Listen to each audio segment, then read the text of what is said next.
태풍으로 많이 걱정하였는데 그래도 나라에 큰 파괴됨이나 어려움 없이 잘 지나갔습니다. 여러분들께서도 건강한 모습으로 오늘 예배에 나오시게 되고 뵙게 돼서 기쁩니다. 오늘은 새로운 기준 6번째 시간으로서 긍휼히 여기는 자의 복이라고 하는 제목으로 말씀드립니다. 모든 종교는 거의 같습니다. 사람의 외적인 변화보다는 내적인 가치와 변화를 소중하게 여깁니다. 그러나 유대교는 세월이 지나가면서 하나님의 원래의 뜻에서 자꾸 벗어나기 시작했습니다. 형식주의가 되고 외식주의가 되었습니다. 모세를 통하여 하나님이 주신 그 율법은 양 잡고 소 잡는 것, 그것이 치중되어 가지고 형식주의로 갑니다. 율법을 어떤 것을 지켰다고 하는 그 자체의 외형적인 모습에 자꾸 치우치기 시작을 합니다. 나는 무엇을 먹는다 안 먹는다, 저 이방인들은 더럽다 깨끗이 못하다 우리는 깨끗하다, 비교하면서 자기들의 만족과 다른 것을 자랑하기 시작했습니다. 하나님이 원래 양을 잡고 소를 잡으라고 할 때에 그 가축의 기름과 고기를 좋아하시는 것이 아니라 그 드리는 그 마음, 자기 대신 죄 때문에 죽는 하나의 생명체를 보기 위함이었습니다. 그러므로 조심하며 죄의 결과는 죽음이라는 것을 알게 해주는 교훈이었던 것이죠. 그러나 그들은 양을 잡고 소를 잡는 거기에 집중했던 것입니다. 그래서 예수님께서는 산에서 가르치는 산상보훈이라 우리가 말합니다. 마태복음 5, 6, 7, 8장을 산상보훈이라 그럽니다. 그 중에서도 5장의 앞부분을 팔복이라고 그렇게 말해요. 8가지 복에 대해서 말씀하시는 것인데, 산상보훈과 팔복은 종교개혁과 같습니다. 그 유대인들에게 폭탄이 떨어지는 것과 같은 것이었습니다.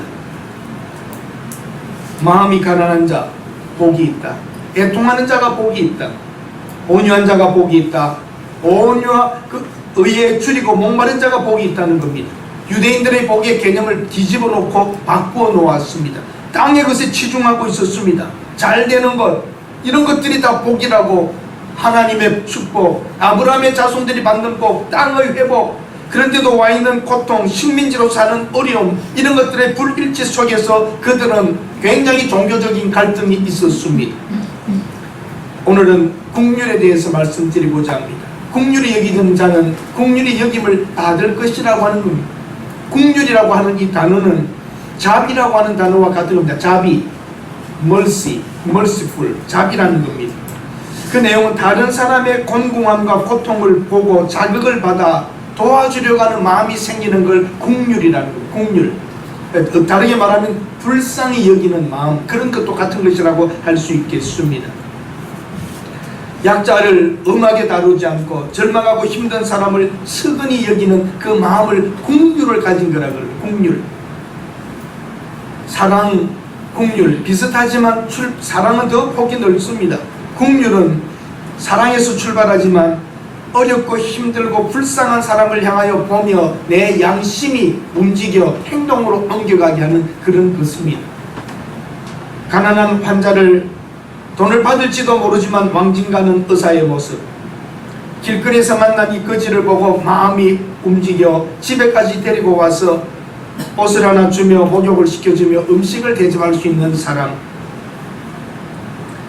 돈 때문에 팔려가는 이웃과 친척집 아이를 내 돈을 털어서라도 다시 데리고 올 수 있는 그런 마음, 이런 것이 여러분 긍휼입니다. 거지한 사람을 보고 외면하지 않았던 어떤 사람의 축복, 여러분 아실 겁니다. 원종수 권사라는 사람, 아주 훌륭한 의사로서 시대를 교훈이 되었던 사람입니다. 그 긍휼이 있는 마음이에요. 그러면 긍휼이 없는 자는 누굽니까? 다르게 말하면 여러분, 자비가 없는 겁니다. 그걸 뭐라고 하죠? 무자비하다. 막 죽이는 게 무자비하다. 자비가 없는 게 무자비예요. 긍휼이 없는 자는 무자비한 자들입니다. 사채업자, 고리 대금업자, 고아와 과부들을 압박하는 자, 억울한 사람들을 보고도 지나쳐버리는 사람, 이 무자비한 사람입니다. 여러분과 제가 이 세상을 살아갈 때에 자비한 사람으로, 긍휼을 베푸는 사람으로 사시렵니까? 무자비한 사람으로 사시렵니까? 로마인들은 자비라고 하는 그 단어 자체를 그렇게 좋게 여기지 않았습니다. 용기와 정의와 기강과 힘을 자랑했습니다. 남자로서 부드럽다, 친절하다, 이것은 좋게 보지를 않았습니다. 로마인들은 굉장히 강하고 무자비한 면이 있었습니다. 아이가 태어났을 때에 시원찮으면 그 아버지가 산모라고 그래, 산파에게 죽여라 그러면 죽여버리는데 그걸 아무렇지도 않게 생각하는, 그 가문의 건강과 이런 것을 소중하게 여기는 약한 아이, 혹시 장애라도 태어나면 그들은 무자비하게 그냥 죽여버렸습니다. 아무렇지도 않은 그런 사회였던 것이죠. 노예들을 가축을 잡듯이 죽이고 싶으면 죽여버리고 채찍질하는 그런 사람들이었습니다. 유대인들도 그렇게까지 못된 짓은 하지 않았지만 무정한 사람들이었습니다. 하나님께 내가 잘하고 드렸기 때문에 우리 부모에게 드릴 게 없다, 고라반 하병은 끝납니다. 하나님을 사랑하기 때문에 불효하고 부모에 쓸 것을 주지 않아도 되는 무정한 사람들이었습니다. 이방인들에 대해서는 짐승처럼 사람도 아닌 것으로 취급했습니다. 그러나 여러분, 긍휼은 용서하고 필요한 자에게 주는 것이며 연약한 자를 보호하고 죽음 앞에 있는 사람을 살리는 것입니다. 여러분과 제 마음속에 행함으로 구원받는 것은 아니지만 그리스도인이라면, 하나님의 은혜와 긍휼을 입어 오늘 구원받았다면, 여러분의 눈에 보일 때에, 누군가 만나지게 될 때에 그 도움이 필요한 사람에게 긍휼을 베푸시는 분이 되어야 합니다. 마땅한 것입니다. 죄인된 인간을 용서하고 살리는 것이 하나님의 긍휼입니다. 그 하나님의 무한한 사랑에서부터 그 긍휼이 나오는 것입니다. 죄인된 우리가 구원받는 것도 하나님의 긍휼에 근거하고 있습니다. 여러분 잘 아시는 여가가 있지요. 강도 만난 사람이 있습니다. 제사장 레위인은 보고 지나갔습니다. 상상 속에서 이렇게 말할 수 있지요. 성전의 일을 해야 되기 때문에 시간이 급해서 가야만 된다고. 그러나 사마리아인은 지나가다가 유대인들이 우습게 여기는 사마리아의 한 사람은 그를 데리고 가서 치료시키고 보호하고 회복시키게 합니다. 누가 좋은 이웃입니까? 어떻게 이웃이 될 수 있습니까? 선한 사마리아인이라고 한 것은 도움을 받을 사람, 위험한 사람을 도와줄 수 있는, 그게 긍휼인 것입니다. 우리는 때로 신앙을 빙자해서 마땅히 해야 될 일을 안 할 때가 있습니다. 여러분, 우리와 종교가 다른 사람이 어려움을 당했을 때에 도움을 줘야 됩니까? 안 줘야 됩니까? 우리가 종교가 다른 사람인데 어려움을 당했어요. 도움을 줘야 됩니까? 안 줘야 됩니까? 줘야 됩니다. 종교를 뛰어넘을 수 있어야 됩니다. 때로는 이념을 뛰어넘어서라도 고통받고 어려워하는 사람에게는 다가가서 도와주어야 합니다. 북한에 많은 사람들이 들어가 돕습니다. NGO, 어떤 많은 비영리 단체들, 교회로 다 들어가 돕습니다. 정작 마지막까지 도와주는 사람들은 누구일까요? 그들 중에 중간 간부쯤 되는 사람이 그렇게 말합니다. 다 떠나갑니다. 그래도 우리를 끝까지 돕는 분은 당신들입니다. 누구일까요? 그래도 기독교인들입니다. 조건, 상황을 따지지 않고 가난하고 어렵고 병든 사람들에게 마지막까지 남아서 그들을 돕고 있는 것입니다. 긍휼히 여기는 자는 손을 펴서 상대방을 잡아줍니다. 내 손에 쥔 것을 주는 손입니다. 긍휼히 여기지 않는 자는 주먹을 쥐고 때립니다. 남의 것을 빼앗아서 가지고 옵니다. 우리는 무자비한 시대, 긍휼이 없는 시대를 살고 있습니다. 말 한마디만 잘못하면 SNS에서 다 죽습니다. 중상모략, 사람을 그냥 아주 못쓸 사람을 만들어버리는 게 요즘의 시대입니다. 작은 실수 하나라도 하면 그냥 사람을 아주 그냥 매장시켜버립니다. 정말 말 한마디를 하는 것이 어렵습니다.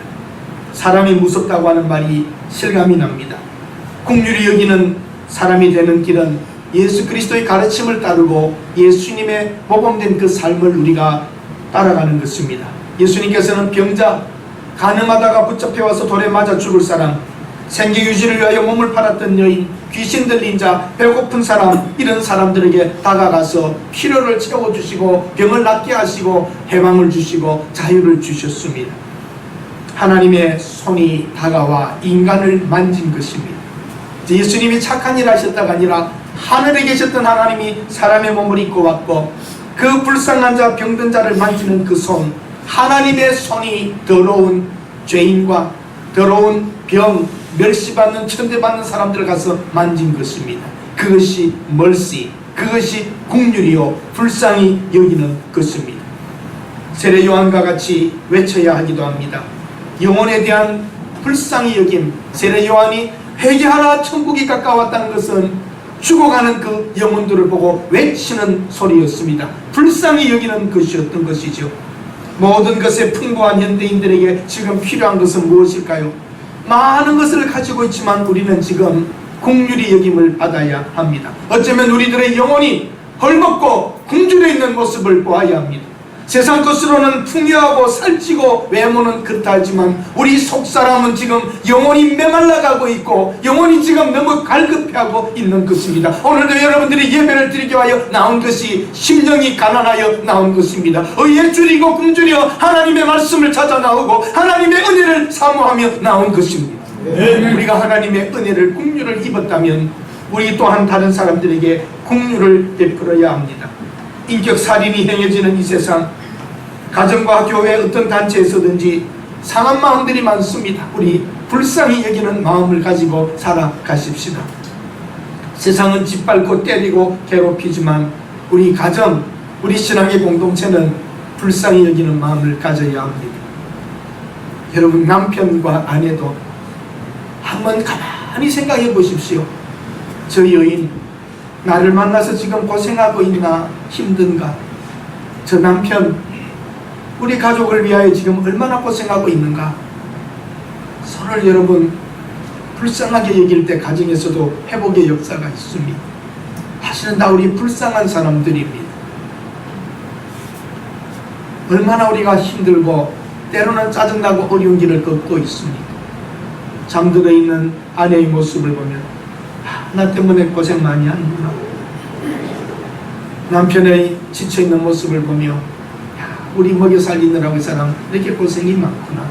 서로 불쌍히 여길 때에 눈물이 있고 거기에 회복이 있고 거기에 여러분 놀라운 하나님의 축복이 있는 것입니다.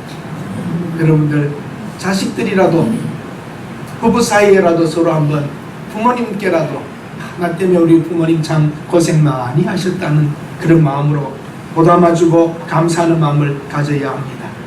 사람들을 긍휼히 여긴다는 것은 바로 그 마음이 이미 복된 것이고 하나님께서는 그 마음에 그런 사람에게 복을 주시겠다고 약속하셨습니다. 청문회 볼 때마다 여러분 그렇지요. 모르겠다, 기억나지 않는다. 그 말이 맞다는 겁니다. 아니다 하지 못하고 있잖아요. 여러분과 제가 하나님 앞에 나는 정말 긍휼히 여기고 있는가라고 말할 때에 잘 모르겠다, 긍휼히 여긴 것이 잘 기억나지 않는다 그러면 아닌 겁니다. 자신에게 나는 사람들에게 은혜를 베풀고 살아왔다. 내 가정 나밖에 모르던 우리들이 누군가를 향하여 손을 펴고 줄 수 있고 베풀고 손해보고 힘든 거, 그게 긍휼입니다. 어찌 긍휼이 아무렇지도 않게 긍휼을 베풀 수 있습니까? 여러분에게 손해가 있고 힘들고 어려운 것이 긍휼을 베푸는 것입니다. 천국에 가서 왜 긍휼을 베풀지 않았느냐고 할 때에 기억이 잘 안 납니다. 모르겠습니다. 그렇게 답변하시렵니까? 자신 있게 할 말이 있게 되어야 합니다. 나는 이렇게 긍휼을 베풀고 살았습니다 라고 말입니다. 우리들이 긍휼을 베풀 기회를 외면한 것을 우리 스스로도 압니다. 기회주의, 이기주의, 형식주의, 외식주의에 꽉 찼던 유대교 종교 지도자들처럼 우리도 그리 될까 두렵습니다. 교회에 너무 많이 봉사하고 드려서 가난한 이웃 친척에게 줄 게 없다, 보라만 하면 그만입니까? 저는 과감하게 말씀드립니다. 하나님께 정말 드릴 수 있는 마음이라면 이웃을 향하여서도 같이 드려야 합니다. 우리 신앙을 위해서 하나님께는 드렸는데 어려움을 당한 사람들에게 줄 수 없다면 그건 신앙의 참된 본질의 모습은 아닐 것입니다. 하나님의 더 깊은 마음을 보아야 합니다. 여러분도 보셨을 영화일 가능성이 있습니다. Rome Survive라고 하는 영화가 있습니다. 아주 좋은 영화입니다. 전쟁 영화긴 하지만 깊은 뜻이 있습니다. 미 해군 네이비 실이라고 그럽니다. 우리나라로 치면 UDT보다 더 센 사람들입니다. 세계에서 제일 강한 남자들입니다. Rome Survive. 거기에 네이비 실이라고 해서 특수훈련 다 받은 굉장한 사람들입니다. 그 사람들이 아프가니스탄에 특수 임무를 띄고 들어갔을 때에 중요한 임무를 실행하려고 준비되는데 목동이 지나갑니다. 나의 할아버지와 어린아이가 지나가는데 만나게 됩니다. 그때 붙잡고 의논을 합니다. 어떻게 할 것인가? 죽여야 되는가? 우리가 작전을 수행하기 위해서 이들을 풀어주면 안 된다. 틀림없이 내려가면 알릴 것이고 공격하면 우리는 죽고 우리 수행을 할 수 없다 할 때 안 된다. 민간인은 우리가 손댈 수 없다. 절대 안 된다. 그 자기 목숨을 건 상황 속에서 결국은 민간인을 죽이지 않고 내려가게 됩니다. 그들이 내려가서 다시 보고하게 되고 이들은 정말 다 죽습니다. 한 사람 남고 그 한 사람도 기적적으로 살아남아서 거의 죽게 된 상황인데 또 그 아프가니스탄 사람이 원주민이 지나가다가 봅니다. 그리고 공격하지 말라 그러고 자기 집에 데려갑니다. 집에 가서 치료해 줍니다. 그리고 자기 쪽지를 써서 우리 미군 부대 어디 찾아가서 내가 살아있다는 걸 연락해 달라고 줍니다. 그런데 그것은 뭐냐면 여러분, 파슈툰족이라고 하는 아프가니스탄의 한 산의 조그만한 종족입니다. 그런데 그들은 2000년 동안 지키는 게 있습니다. 파슈툰 왈리라는 겁니다. 그거 뭐냐면 쫓기는 적이라도 보호해줘야 된다는 거예요. 쫓기는 적이라면 그래 우리가 원수진 족속이라 할지라도 쫓기고 있고 생명에 위협이 있는 것은 우리가 보호해줘야 된다는 이슬람의 교훈이 그들은 가지고 있었습니다. 다 죽는 겁니다. 탈레반들이 오면. 그러나 그들은 그걸 지킵니다. 공격을 와서 거의 그 마을이 엄청나게 피해를 입습니다. 그때 미군이 다시 헬기로 들어와서 보호해주고 나중에 그 집 식구들과 이 살아남은 군인과는 실합니다. 이거 아름다운 스토리가 만들어지는 것입니다. 여러분 이렇게 말씀드리고 싶습니다. 이게 국률입니다. 원수와 적이라고 할지라도 쫓기고 생명에 위협이 있는 것은 보호해 준다는 것, 그게 국률의 대가를 지불하고 마을은 엄청난 피해를 입는 것입니다. 우리가 그리스도인들이 오늘 정말 국률을 베풀기 위하여 손해보며 어쩌면 우리가 다 몰살당할지도 모르지만 이 교훈을 지키겠다고 하는 이슬람이 그렇다면 우리 그리스도인들은 어떻게 이 세상에서 살아가야 하겠습니까? 손해가 오고 힘들고 어렵더라도 마땅히 국률을 베풀 때가 있으면 여러분은 피하지 않고 국률을 베풀어야 합니다. 하나님은 절대 외면하지 않으실 겁니다. 이렇게 하면 교회가 어려워져서 이렇게 되면 손해가 되니까 이 세상 속에서 마땅히 베풀 착한 일은 여러분 행하고 사시면 하나님께서 그 놀라운 은혜를 우리들에게 허락해 주실 줄로 믿습니다. 아멘. 왜 국률이 여겨야 합니까? 인간이 하나님의 국률을 얻었기 때문입니다. 하나님의 무한하신 사랑과 그 국률하심과 자비하심이 우리는 그 은혜를 입었기 때문에 우리들도 나에게 조건적으로는 좋지 않지만 나에게는 미워하는 사람, 손해를 주는 사람이랄지라도 그에게 펴서 국률을 베풀고자 하는 마음을 가져야 합니다. 하나님의 국률하심과 불쌍히 여기심을 우리는 경험했기 때문에 우리도 그렇게 해야 합니다. 그리고 우리들도 우리 자녀들도 다른 사람의 국률을 필요할 때가 있을 것이기 때문입니다. 여러분 자신 있게 말할 수 있습니까? 나는 슬픔도 고통도 없을 것이라고 그렇게 자신 있게 말할 사람이 있습니까? 여러분 자녀들도 슬픔과 고통에서 제외된 사람은 아무도 없습니다. 오늘 우리 눈앞에 있는 슬픔과 고통과 외로움과 어려움 속에 있는 연약한 자들 도와야 합니다. 우리들도 미래에 어떻게 될지 모르기 때문입니다. 이것이 하나님의 나라를 이루어가는 길이고 하나님께서 이 세상에 우리로 하여금 하나님의 말씀으로 살고자 하는 이유가 있는 것입니다. 요한일서 3장 17절입니다. 여러분 영상으로 나올 겁니다. 같이 읽겠습니다. 시작. 누가 이 세상의 재물을 가지고 형제의 궁핍함을 보고도 도와줄 마음을 닫으면 하나님의 사랑이 어찌 그 속에 거하겠느냐. 도움을 받을 사람의 눈앞에 궁핍함이 있는데 우리가 마음을 닫고 물질로 그들을 돕지 않는다면 어떻게 우리가 하나님의 사랑이 우리 속에 있다고 말할 수 있겠느냐 말입니다. 여러분과 저는 믿음과 신앙이 행동으로 나타나야 합니다. 누구에게 긍휼을 베풀어야 합니까? 소외된 자, 약한 자, 고통받는 자, 억울한 자, 도움이 필요한 사람들에게 우리는 다가가야 합니다. 물질로 고통받는 사람, 정신적인 어려움이 있는 사람, 마음의 부담과 고통을 가지고 사는 사람, 수많은 사람들이 우리 주위에 있습니다. 여러분의 도움, 여러분의 사랑을 받을 사람들이 참 많습니다. 우리 나만을 위하여 살고 가족만을 위하여 살았는데 시간도 물질도 정말 불쌍하고 어려운 사람들을 향하여 한번 다가갈 수 있는 그런 마음을 가져야 합니다.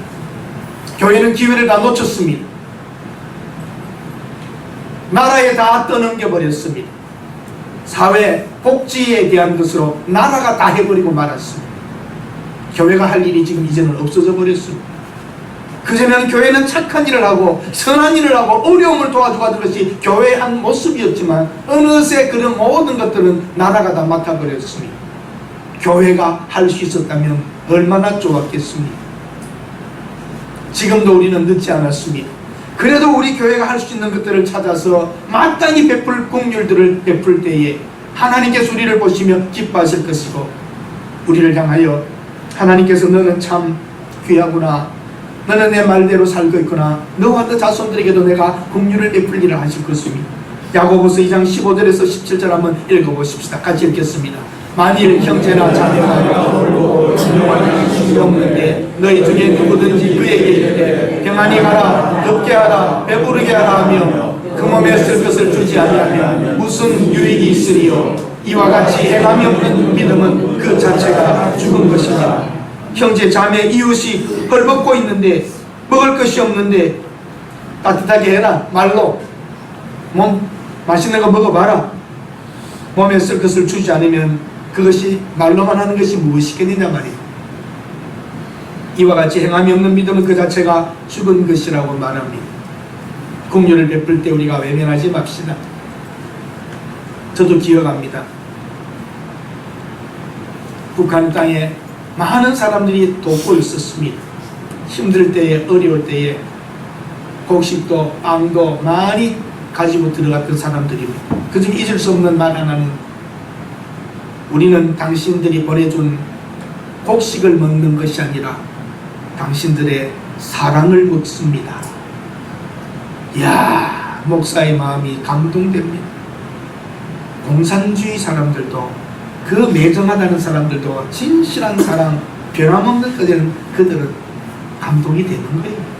우리는 쌀을 먹는 게 아니라, 곡식을 먹는 게 아니라 당신들의 사랑을 먹는다. 모르는 것 같아도, 모르는 척에도 그들 가슴 속에는 남아있는 것이죠. 이념상 도와줄 수 없다. 요즘 다 그럽니다. 다 끊어지고 있습니다만 먹여야 살아야 되지 않겠습니까? 참 어려운 일입니다. 누구에게 긍휼을 베풀어야 합니까? 시련과 고통과 아픔 속에 있는 사람들에게 여러분 외면하지 않고 다가갑시다. 어떻게 해야 합니까? 어떻게 긍휼을 여러분 베풀어야 합니까? 따뜻한 마음, 위로의 말, 도움의 손길, 작은 것이라도 할 수 있는 최선을 하는 겁니다. 예수님께서 뭐라고 우리에게 가르쳐 주셨습니까? 너는 내가 목마를 때 마시게 했고 먹을 것이 없을 때에 먹게 하였고 너는 나에게 사랑을 베풀었다 할 때에 우리가 언제 그렇게 했습니까? 지극히 작은 자에게 한 것이 나에게 한 것이라 그랬습니다.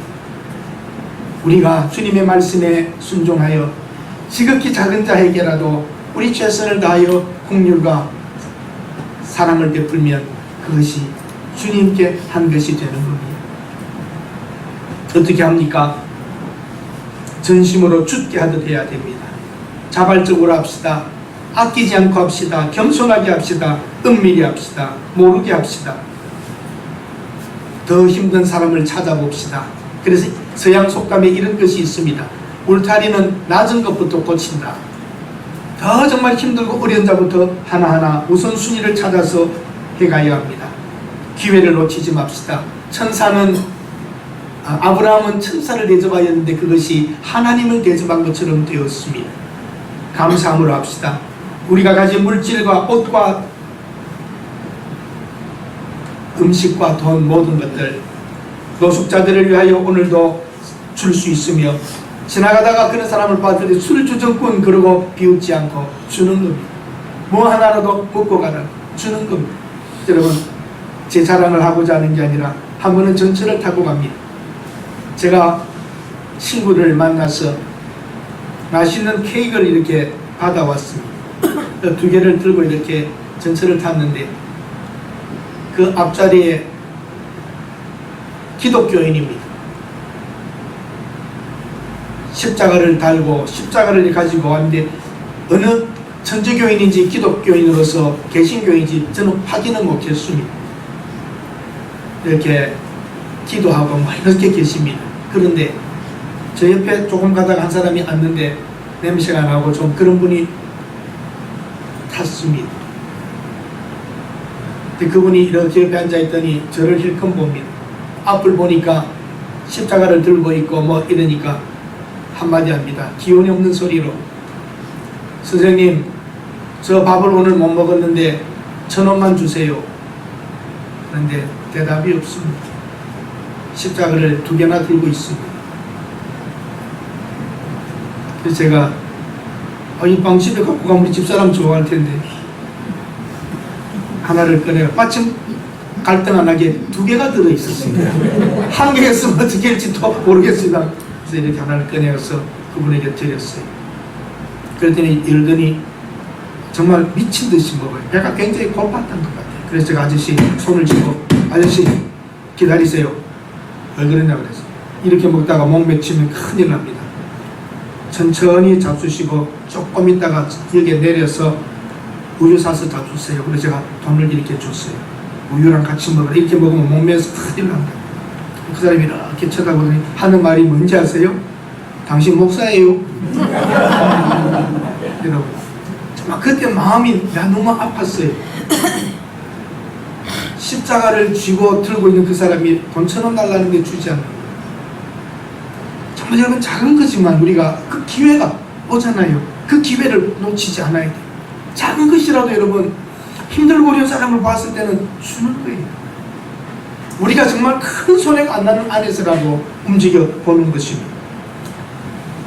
전문 분야에서 가진 법률가면 법률로 자문해주고 의료인이면 고쳐주고 신앙 지도해주면서 고칠 수 있는 사람이면 고쳐주기도 하고 다 허물어져가는 집에 살고 있는 어려운 노인들 집 가서 우리 전교인이 하루 토요일날 가가지고 하면 싹 고쳐주고 도배해주고 그러고 한번 나와보세요. 싹 얼마나 좋아하겠어요.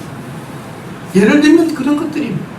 우리가 할 수 있는 모든 걸 찾아내어 최선을 다해 해주면 그들이 나중은 알게 될 것입니다. 그리고 구원받지 못한 사람들을 볼 때에 여러분 마음이 아파야 돼요. 친척 중에 가족 중에 예수 믿는 사람을 보면 마음이 아파야 돼요. 내가 진짜 천당 간다면 그 사람은 진짜 지옥 가는구나. 어거스틴은 언덕 위에 올라가 시내를 내다보며 눈물을 흘렸다 그럽니다. 이 도시에 구원받지 못한 사람들을 생각하며 눈물을 흘리며 어거스틴은 썼었다 그럽니다. 유명한 설교가였던 크리스토프 트롬은 나귀가 짐을 지고 넘어져도 도와주는데 죄짐을 지고 영원한 지옥으로 내려가는 사람의 손을 잡아 끌어내야 하지 않겠느냐. 나귀 새끼가 짐을 지고 가다가 넘어져도 세워줘야 되는데 죄짐을 지고 지옥으로 내려가는 사람들의 손을 붙잡아 끌어내야 하지 않겠느냐.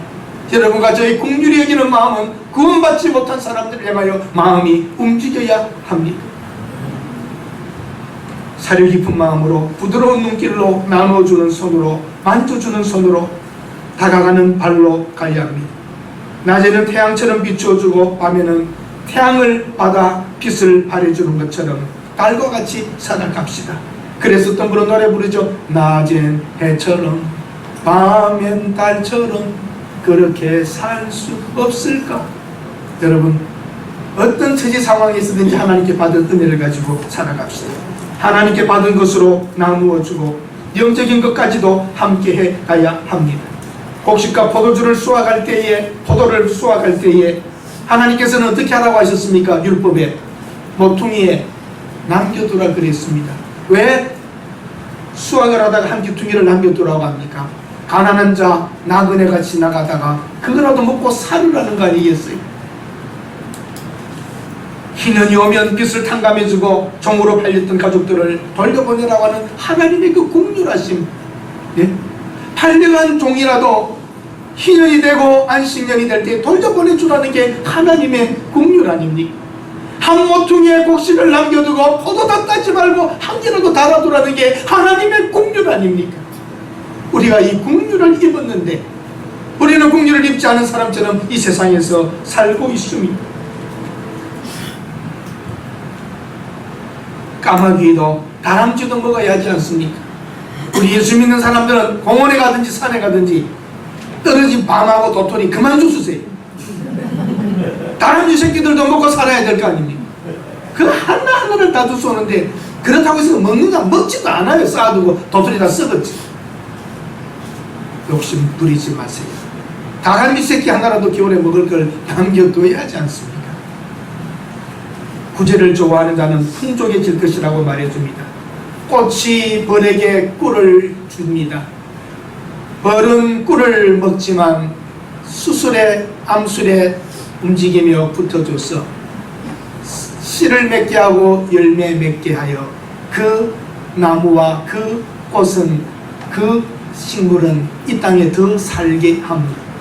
맛있는 꿀을 주는 나무는 그 꽃에 벌들이 와서 먹고 가지만 자기가 살듯이 여러분과 제가 긍휼을 베풀고 나누면 그것을 인하여 여러분이 살게 되고 여러분 자식들이 더 살기 좋은 세상을 만들게 되고 예수의 이름은 더 높게 올라가게 될 줄로 믿습니다.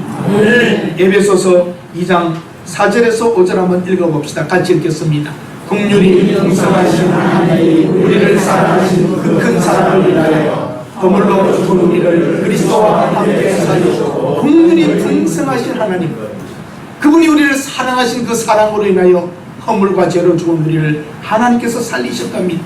하나님의 긍휼과 사랑을 한다면 이렇게 적당히 살다가 가지 맙시다. 그 긍휼과 은혜를 하나님께 직접 돌려드릴 수 없어 우리는 그 은혜를 우리보다 약하고 어려운 자들에게 돌려주는 것입니다. 긍휼을 여기는 자는 복을 받습니다. 현세와 심판에서도 긍휼의 여김을 받을 것입니다. 하나님과 사람들에게 긍휼의 여김을 받게 될 것입니다. 저는 자신 있게 말씀드립니다. 긍휼을 여기는 사람들은 여러분들의 이름이 복을 받을 것이고 여러분들의 재산이 풍족해질 것이며 여러분의 자손이 잘 될 것이며 여러분이 하는 모든 일을 형통하게 할 것이며 여러분의 생명도 하나님께서 길게 해주실 줄로 믿습니다. 여러분의 상은 천국에서 빛날 것입니다. 로마인들은 긍휼이나 자비를 힘없는 사람 속에 있는 영혼의 질병이라고 생각했지만 긍휼이 크신 하나님은 우리에게 은혜를 베푸셨고 우리는 그 긍휼을 입었습니다. 우리가 용서를 구할 때마다 하나님은 받아주셨고 우리가 필요한 것을 구할 때마다 주셨고 어떤 것은 미리 준비하고 계십니다. 하나님의 긍휼을 경험하였기 때문에 우리는 긍휼을 베풀 자가 되어야 하며 하나님께서 사람들에게 긍휼을 베풀 자에게 긍휼을 베풀어 주실 것입니다. 불난 집을 보면 손에 든 물컵이라도 보잘것없어 보여도 아무 쓸모없어 보여도 내 손에 든 물컵의 물이라도 불 꺼야 되는 집에 도움이 될 거라고 부를 수 있는 것, 계산적으로 보면 아무것도 아니고 쓸데없는 집 같지만 내 손에 든 한 컵의 물이라도 불난 집에 부어야 하는 심정처럼 비록 작고 우리의 손에 많은 것이 없다 할지라도 하나님의 말씀에 순종하고자 하는 마음을 가져야 합니다. 저당 잡은 옷, 생활도구는 해가 지기 전에 돌려주오라고 하나님께서는 가르치셨으니 혹 저당을 잡고 돈을 줬다 할지라도 해 지기 전에는 불러서 옷 입으라고 돌려줄 수 있는 긍휼을 말입니다. 사랑하는 여러분, 가난한 사람은 항상 우리 주위에 있습니다. 가난한 사람들의 눈물과 한숨 소리에 하나님은 잠들지 못하십니다. 질병으로 고통받는 사람, 정서적으로 흔들리는 마음의 병을 가진 사람, 영적으로 혼란에 빠진 사람, 인간관계에서 상처를 입고 한숨을 쉬며 사는 사람, 그리고 때로는 우리에게 손해를 끼친 사람이라도, 우리의 마음을 상하게 한 사람이라도 용서하고 긍휼과 자비를 베풀어야 합니다. 자기를 돌로 치는 군중을 향하여 스데반은 오 주여 저들이 하는 짓을 알지 못합니다, 용서해달라고 하는 스데반의 그 하나님을 향하여 부르짖는 소리, 그 기도가 우리의 기도로 가야 합니다. 하나님은 진노 중에라도 긍휼을 잊지 않았습니다. 허물을 용서하는 것은 자기의 영광이 될 것이라고 하셨습니다. 16세기 캔터베리 대주교였던 클레머는 자비로운 사람으로 소문났습니다. 그래서 사람들이 이렇게 말합니다. 클레머에게 해를 끼쳐봐라. 그러면 너는 클레머와 친구가 될 것이다. 원수로 대적하지 않고 힘들게 한 사람이라도 친구로 다가간다는 소문이 난 겁니다. 이것이 오늘 우리 한국 교회에 필요한 메시지입니다. 여러분, 우리 너무 깍쟁이로 살고 있지 않습니까? 너무 계산하고 살고 있지 않습니까? 너무 우리는 뭉치려고 있지 않습니까? 하나님은 교회가 아닌 곳이라도 어느 곳에서라도 우리가 긍휼과 자비를 베풀며 살기를 원하십니다. 우리를 구원하신 하나님의 뜻은 하나님의 긍휼을 세상에 확산시키는 것입니다. 사랑하는 여러분, 한 사람은 이렇게 말했습니다. 착한 일을 하며 살았던 사람인데 아무것도 베푼 날이 없었던 날입니다. 착한 일을 하지 못했던 날, 그는 이렇게 말합니다. 나는 하루를 잃어버렸다. 예수의 이름으로 착한 일을 할 수 없었던 그날을 나는 하루를 잃어버렸다라고 표현했습니다. 자발적으로 아낌없이 겸손하게 은밀하게 더 힘든 사람부터 찾아서 기회를 놓치지 않고 감사하면서 하나님께서 베푸신 긍휼을 받은 대로 돌려주는, 베푸는 여러분들 되셔야 합니다. 사랑하는 여러분, 우리가 어렵다고 해도 아직까지 완전히 어려운 건 아닙니다. 살아있지 않습니까? 예레미야 애가 3장 22절 23절은 이렇게 말합니다. 함께 읽읍시다. 여호와의 인자와 긍휼이 무궁하심으로 우리가 진멸되지 아니함이나이다. 이것들이 아침마다 새로우니 주의 성실하심이 크도소이다. 예레미야는 고통받는, 망해버리는 자기 민족의 나라를 보며 하나님 어떻게 이런 일이 있습니까 하다가 돌이켰습니다. 그래도 하나님의 인자와 긍휼이 크기 때문에 우리가 망하지는 않았다는 겁니다. 진멸되지는 않았다는 겁니다. 노아 때와 같이, 소돔과 고모라 때와 같이 물로 다 전멸당하고 불로 다 태워진 게 아니라 아직도 살아있는 것을 그는 하나님의 긍휼로 보았습니다. 하나님께서 아직도 긍휼을 거두지 아니하심으로 우리가 남아있다는 겁니다. 이것들이 아침마다 새로우니 하나님의 성실이 큽니다. 저는 이렇게 말씀드립니다. 한국의 교회가 어떻다 저렇다 하더라도 아직도 예배 드릴 수 있는 이 숫자가 있다는 것, 오늘도 찬송할 수 있는 사람, 하나님께 드리는 사람이 있다는 것은 아직도 하나님이 우리 교회에, 우리 나라를 외면하지 않고 긍휼을 베풀기에 우리가 살아남아 있는 줄로 믿습니다. 그래도 전 세계를 돌아보십시오. 주일마다 이렇게 나와 예배 드리고 11조하고 교회에서 봉사하고 헌신하는 교회들이 이 세상에 별로 없습니다. 아직도 하나님은 한국교회를 불쌍히 여기시고 한국교회가 있기에 세계 선교가 있는 것입니다. 여러분, 한 사람 한 사람 하나님의 은혜와 긍휼을 감사하시며 살아가고 이 긍휼을 우리도 베풀면서 가야 합니다. 사랑하는 여러분, 아까 말씀드렸던 그 예화를 기억해 보십시오. 해교도 이슬람 사람, 아프가니스탄의 그 산악에 있는 한 족속, 적에게 쫓기는 사람이라도, 적이라도 생명이 위험할 때는 보호해 줘야 된다는 그들의 가르침을 2000년 동안 지키면서, 그 한 가지를 지키면서 미국 군인을 보호해 주면서 자기 말은 쑥대밭이 되지만 그것을 견디는 모습, 우리가 이슬람보다 못했어야 되겠습니까? 예수 그리스도의 십자가를 아는 우리들이, 우리를 위하여 죽어주신 예수님의 그 은혜와 사랑을 아는 우리들이, 하나님의 긍휼과 자비와 사랑을 아는 우리들이 어찌 오늘을 그렇게 평안하게만 살아갈 수 있겠습니까? 긍휼히 여기는 자는 하나님의 긍휼히 여기심을 받을 수 있다고 하셨습니다. 그 이상 여러분, 우리가 기회주의로, 이계주의로, 형식주의로, 외식주의로 살아가지 마십시다. 손해가 와도 하나님의 말씀이면 지켜야 합니다. 우리는 힘써 여호와를 알고 우리를 바라보아야 합니다. 문제를 바라보지 말고 예수님을 바라봅시다. 이제는 주님만이 우리의 모든 것의 해결자이시고 도울 자이신 줄 알고 하나님 앞에 달려나갑시다. 사랑하는 여러분, 이제 지금까지 우리 마음대로 살고 우리 기분대로 살았다면 이제는 긍휼을 베풀며 의에 목말라하며 애통하며 심령이 가난하여 하나님 앞에 나오는 복된 사람으로 살아가십시다.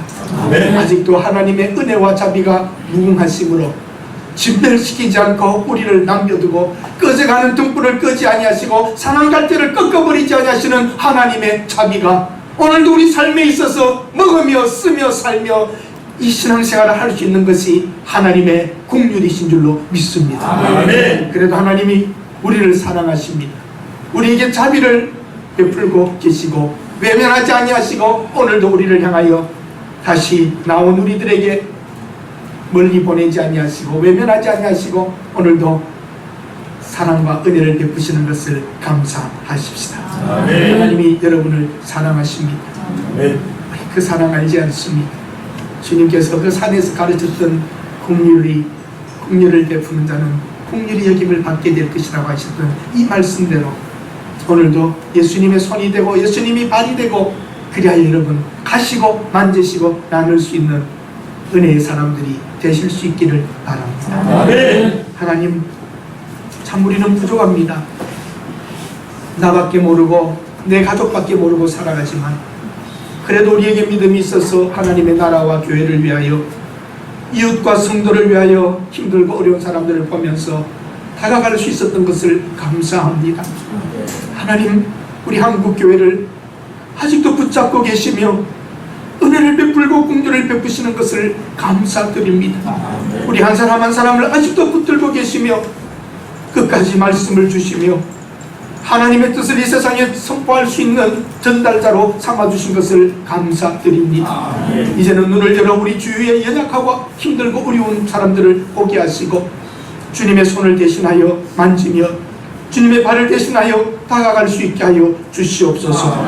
하나님께서 우리를 붙잡아 주심을 감사드립니다. 마지막까지 하나님의 은혜 안에서 겸손히 살아갈 수 있게 하여 주시옵소서. 하나님께서 우리를 붙잡아 주심을 감사드리며 예수님의 이름으로 기도드립니다. 아멘.